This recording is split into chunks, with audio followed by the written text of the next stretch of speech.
Salam tani, selalu berinovasi. Kali ini saya akan bahas mengenai bagaimana caranya lahan yang bekas pembibitan seperti ini itu supaya rata dan tumbuh serempak seperti teman-temannya atau tanduran yang berada di sana. Yang pertama, kita harus tahu dulu kenapa lahan bekas pembibitan biasanya tertinggal ya, atau tanamannya tumbuhnya tertinggal dengan tanduran. Harus tahu dulu yang pertama itu lahan bekas dipakai ya oleh bibit, artinya berarti dia ada kekurangan unsur hara di situ karena yang ada di situ unsur haranya sudah tertarik ya atau terserap oleh bibit, sedangkan bibit populasinya atau jumlahnya itu sangat banyak. Nah, kita harus tahu dulu bagaimana permasalahannya. Ya, jangan sampai misalkan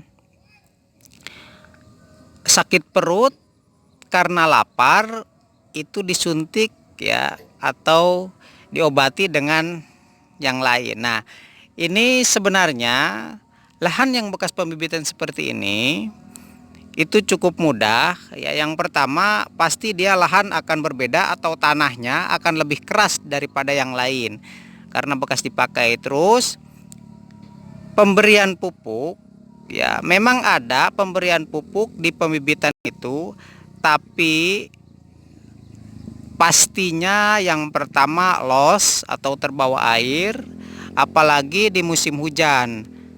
Nah, selain tidak terbawa air, itu ada pasti ngendap dan tidak bisa dimanfaatkan oleh tanaman. Makanya dia tertinggal pertumbuhannya. Terus lagi selisih tanamnya dengan yang lain, misalkan yang sebelah sana tanduran itu tertinggal 1 atau 2 hari.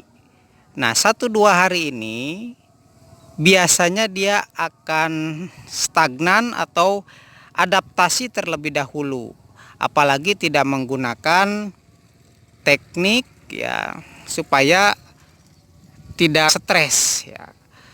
Meskipun menggunakan teknik itu biasanya tertinggal karena harus dirapikan dulu lahannya baru ditanami lagi.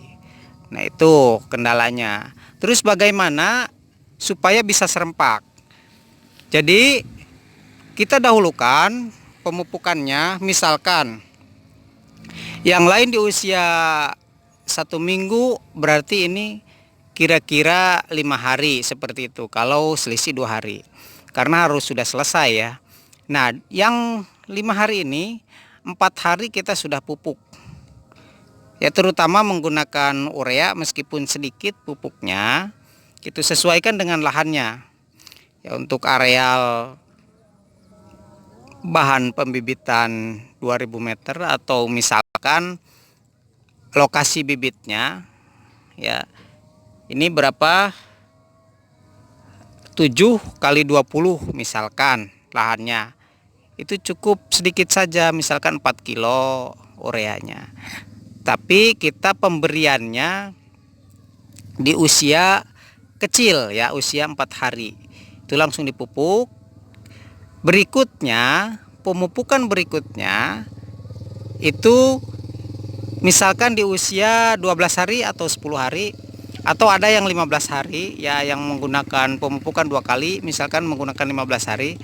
Itu berbarengan lagi, berarti yang bekas pembibitan itu sudah dipupuk 2 kali. Nah, seperti itu. Nah, nanti kita lihat proses percepatan pertumbuhan dari bekas pembibitan ini. Lahan dari bekas pembibitan misalkan pertumbuhannya dia mengejar dengan yang lain. Nah, itu berarti sudah bagus. Ketika posisinya sudah rata, nah kesananya tinggal diimbangi dan disamakan saja perlakuannya.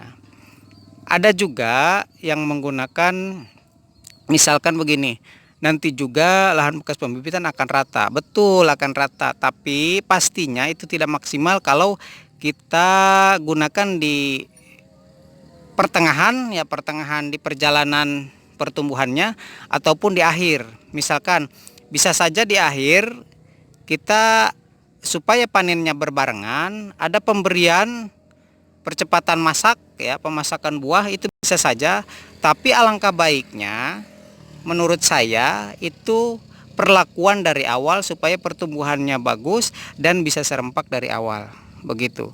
Nah, kalau serempak dari awal nanti kita anakan juga sudah maksimal, pertumbuhan batang daun juga maksimal.